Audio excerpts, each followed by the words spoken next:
نحمدہ ونصلی ونسلم علی رسولہ الحبیب الکریم اما بعد فاعوذ باللہ من الشیطان الرجیم بسم اللہ الرحمن الرحیم اللہم رب اشرح لی صدری ویسر لی امری واحلل عقدۃ من لسانی یفقہوا قولی آمین۔ سورۃ النور مبارکہ۔ ترتیب قرآن کے لحاظ سے سورہ نور مبارکہ 24ویں سورہ ہے۔ اس کی 64 آیات ہیں اور 9 رکوع ہیں۔ مضامین کے لحاظ سے اگر دیکھا جائے تو سورہ مبارکہ کا سب سے پہلا موضوع گھر ہے۔ گھر معاشرے کی اکائی ہے۔ گھر کے ماحول کو پاکیزہ اور پرمسرت بنائے بغیر ایک صحت مند معاشرے کی تشکیل کا خواب ناممکن ہے۔ اسلام جس کا مقصد انسان کے سر پر اشرف المخلوقات کا تاج رکھنا اور اس کے دامن کو سچی خوشیوں سے بھرنا ہے، وہ معاشرے کی اس اکائی کو کیوں کر نظر انداز کر سکتا ہے؟ اسلام اپنے ماننے والوں کے گھروں کو پربہار اور خوش دیکھنا چاہتا ہے، اس لیے اس نے ارشادات و ہدایات کے ساتھ ساتھ اوامر اور نہی کا ایسا مربوط نظام پیش کیا جس کی بدولت یہ مقصد اپنی برکتوں کے ساتھ ظاہر ہو سکتا ہے۔ یہ سورہ مبارکہ جو انسان کی خانگی زندگی کے متعلق واضح ہدایات اور احکامات پر مشتمل ہے، اس کا نام اللہ پاک نے نور رکھنا پسند فرمایا، جو اس بات کی طرف رہنمائی کر رہا ہے کہ جس معاشرے میں یہ نظام پوری طرح نافذ کیا جائے گا، وہاں کا ہر گھر سچی خوشیوں کے نور سے جگمگا رہا ہوگا۔ سبحان اللہ۔ اس برکت والی سورہ میں ہر مومن مرد اور مومن عورت کو اس بات کا ذمہ دار قرار دیا گیا ہے کہ وہ خود اپنے دامن عصمت کو ہر آلودگی سے پاک رکھیں، اور اس کا طریقہ یہ بتا دیا کہ ہر مومن مرد اور مومن عورت اپنی نگاہیں نیچی رکھیں۔ اور یہ ایک حقیقت ہے کہ آنکھوں میں جب تک شرم و حیا ہوتی ہے، انسان کے دل کی دنیا فاسد خیالات اور ناپاک نظریات سے محفوظ رہتی ہے، جذبات میں سکون و اعتدال پایا جاتا ہے۔ کسی کی آبرو کی طرف ہاتھ بڑھانا تو کجا آنکھ اٹھانے کی سخت بھی پیدا نہیں ہو سکتی، لیکن جب آنکھیں نور حیا سے محروم ہو جاتی ہیں تو خبیث خیالات کا ایک سیلاب امڑ آتا ہے جو بڑے بڑے انسانوں کو تنکوں کی طرح بہا لے جاتا ہے۔ بے حیا شخص صرف دوسروں کو ہی اپنا نشانہ نہیں بناتا، بلکہ اپنے گھر میں خود شگاف ڈال کر لوگوں کو دعوت دیتا ہے کہ وہ بھی آ کر اس کی آبرو خاک میں ملائیں۔ استغفر اللہ رب من کل ذنب واتوب الیہ۔ سورہ مبارکہ کا دوسرا موضوع پردہ ہے۔ پردے کے ابتدائی احکام سورہ احزاب میں ہیں، لیکن یہاں اسلامی پردے کے قواعد و ضوابط کو پوری شرح سے ذکر فرما دیا گیا تاکہ گوہر عصمت کی آب و تاب کو ماند کرنے کی کوئی کوشش اسلامی معاشرے میں پروان نہ چڑھ سکے۔ سورہ مبارکہ کا تیسرا موضوع حد زنا ہے۔ یہ مسئلہ اتنا نازک اور اہم ہے، صرف ہدایات اور ارشادات پر اکتفا نہیں کیا جا سکتا، بلکہ جو بے حیا حد سے تجاوز کرے گا اس کے لیے عبرتناک سزا کا قانون نافذ کیا کہ اس کو سر عام کوڑے لگائے جائیں، اور شادی شدہ زانی کے لیے سنت نبوی میں سنگسار کرنے کی سزا تجویز ہوئی۔ قتل کی سزا قصاص ہے، لیکن اگر مقتول کے وارث چاہیں تو دیت لے کر قاتل کو موت سے بچا سکتے ہیں، لیکن قرآن کی نظر میں زنا کا جرم اتنا سنگین ہے کہ اس میں نہ تو فریقین صلح کر سکتے ہیں اور نہ معاف کر سکتے ہیں، بلکہ سر عام مجرموں کو سزا دی جائے تاکہ ساری دنیا کو معلوم ہو جائے کہ قرآن ناموس کو انسانی زندگی سے زیادہ اہمیت دیتا ہے۔ جو شخص کسی کی عزت پر حملہ آور ہوگا وہ خداوند عالم کا مجرم ہے، اور اس ضمن شفقت اور نرمی روا نہ رکھی جائے۔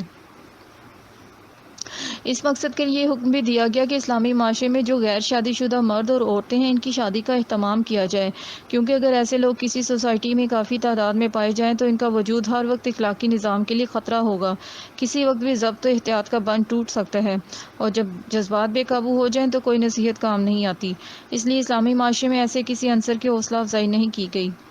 سورہ مبارکہ کا چوتھا موضوع، اسلام نے گھر کی چار دیواری کا بڑا احترام رکھا ہے۔ بغیر اطلاع دیے اور اجازت حاصل کیے کسی کے گھر کے اندر قدم رکھنا بلکہ اندر جھانکنا بھی ممنوع قرار دیا گیا، اور کسی کے ہاں جانے کے پورے آداب سکھائے گئے تاکہ ہر شخص اپنے گھر میں آرام کر سکے اور اپنے پلان کے مطابق کر سکے گے۔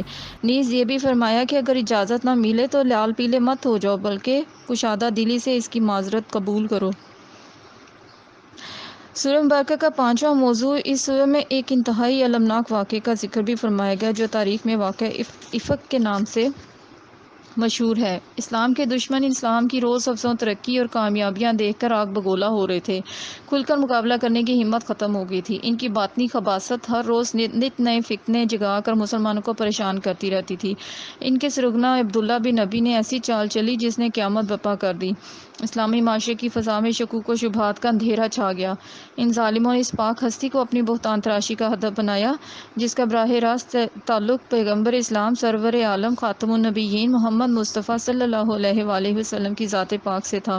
اللہ پاک نے خاتم النبیین صلی اللہ علیہ وآلہ وسلم کی عصمت و طہارت کی شہادت اپنی زبان قدرت سے دی، اور اس سورہ پاک میں وہ آیتیں نازل فرمائیں جن سے یہ فتنہ ہمیشہ کے لیے ختم ہو گیا، اور منافقین کو یقین ہو گیا کہ ان کا کوئی منصوبہ اور کوئی سازش اسلام کو اب کھیڑ نہیں سکتی۔ سبحان اللہ۔ آیت نمبر 35 بہت ہی مبارک آیت ہے۔ اللہ نور السماواتی والارض، جس سے اس سورہ مبارک کا نام ماخوذ ہے، وہ اپنی جلالت شان کے باعث بہت اہمیت کی حامل ہے۔ اس کا ترجمہ ہے، فرمایا جا رہا ہے اللہ نور ہے آسمانوں اور زمین کا، اس کے نور کی مثال ایسے ہے جیسے ایک طاق ہو، اس میں چراغ ہو، وہ چراغ شیشے کے ایک فانوس میں ہو، وہ فانوس گویا ایک ستارہ ہے جو موتی کی طرح چمک رہا ہے، جو روشن کیا گیا برکت والے زیتون کے درخت سے، جو نہ شرقی ہے نہ غربی ہے، قریب ہے اس کا تیل روشن ہو جائے اگرچہ اسے آگ نہ چھوئے۔ یہ نور ہی نور ہے، پہنچا دیتا ہے اللہ تعالیٰ اپنے نور کی طرف جس کو چاہتا ہے، اور بیان فرماتا ہے اللہ تعالیٰ طرح طرح کی مثالیں لوگوں کی ہدایت کے لیے، اور اللہ ہر چیز کو خوب جاننے والا ہے۔ سبحان اللہ۔ پھر اس وعدے کا ذکر فرمایا گیا جو عرش و فرش کے پروردگار نے ہر اس قوم سے کیا جو اس ضابطہ حیات کو اپنائے۔ آخر میں بارگاہ رسالت صلی اللہ علیہ وآلہ وسلم کا ادب و احترام ملحوظ رکھنے کا حکم فرمایا جا رہا ہے، اور اس طرح بلانے سے منع کیا جا رہا ہے جس طرح تمام لوگ آپس میں ایک دوسرے کو بلاتے ہیں۔ بارگاہ رسالت میں شور مچانے، بلند آواز اور روکھے پھیکے انداز میں بات کرنے کی ممانعت ہے۔ نرمی سے یا رسول اللہ کہیں اور گستاخانہ انداز سے مت بولیں۔ فرمایا بس ڈرنا چاہیے انہیں جو خلاف ورزی کرتے ہیں رسول کریم صلی اللہ علیہ وآلہ وسلم کے فرمان کی۔ استغفر اللہ۔ اللہ پاک سے دعا ہے کہ ہم سب کو بہت اہتمام سے اس سورہ مبارکہ کو سمجھ کر پڑھنے کی توفیق دیں، اور ہم سب اس میں درج احکامات پر عمل کریں، آمین ثم آمین، اور ادب ہماری زندگی کا خلاصہ ہو، آمین، بجاہ سید المرسلین خاتم النبیین محمد مصطفیٰ صلی اللہ علیہ وآلہ وسلم۔